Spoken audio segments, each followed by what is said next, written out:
Welcome back everyone. So the iPhone XS Max is an iPhone that I think a lot of people are still obsessed with and a lot of people are still using. And to be honest, I've kind of changed my opinion on the whole entire iPhone XS series, including the XS Max. I made a video last year talking about how I, wasn't really super fond of this iPhone even at that point. But now because of iOS 16 and the updates that Apple has been bringing for these specific iPhones, even if the battery life segment that I wasn't really super happy about with this iPhone, even though that doesn't really hold up super well right now, I still think iOS 16 and with iOS 15, the features and the differences Apple has been adding for the future generations, the iPhone XS and newer, and the past generations, it really only makes sense to buy something like an iPhone XS or newer if you want to get basically all of the features that a software version has. Now with the iPhone XS Max, this is technically the lowest end version of iOS 16 that has a bunch of features within it. With the iPhone X, there are so many features limited, it's not even funny. It's not even like a flagship anymore, which is so sad. That phone could have easily supported all the features within iOS 16,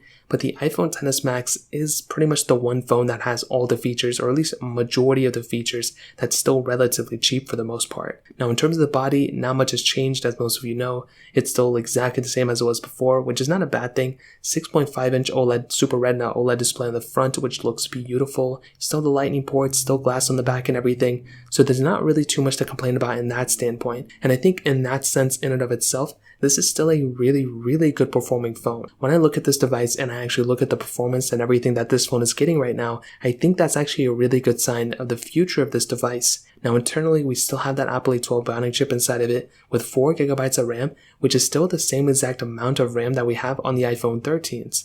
So you're not really seeing a big decrease, at least in terms of RAM management. Of course, there's going to be differences with the chips. The cameras are still good for the most part, lacking an ultra-wide sensor, but the biggest difference here is with the software. So from iOS 15 and iOS 16, Apple has dropped support for two different generations of devices, the 6S and the 7. Now the iPhone XS Max is the second to lowest iPhone that is still supported as of right now on software. So we have the 2017 and the 2018 iPhones right now that are supported. So because of that, I think the future of the iPhone XS Max it can be a little bit different than most people probably realize. I think with the iPhone XS Max, you're still in a really good spot because of the features that iOS 16 and hopefully future iOS versions are going to be bringing. But it's very strange to me because, like I mentioned, I feel like a lot of those features could have been brought over to older iPhones. But since the iPhone XS Max was realistically one of the lowest selling iPhones, not completely of all time, but it didn't really sell the most compared to other iPhones.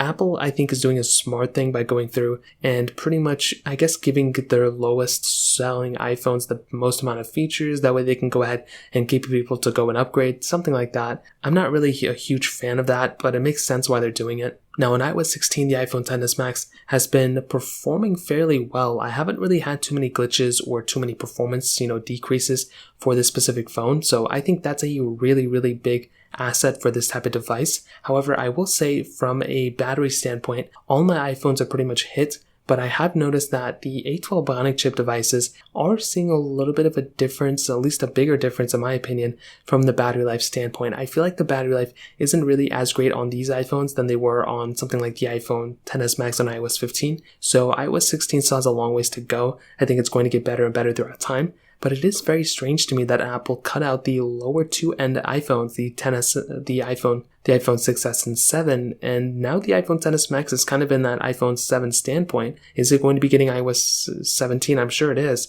But is it going to get iOS 18? Is it going to get iOS 19? I'll be curious to see what happens to the future of these iPhones, but that kind of covers it up here. If you have any other thoughts or questions, let me know in the comment section below. Hit the like button, that'll mean so much, but definitely hit that subscribe button. More importantly than everything else, I love every single one of you guys. Hopefully I'll catch you guys in the next video. Peace out till then.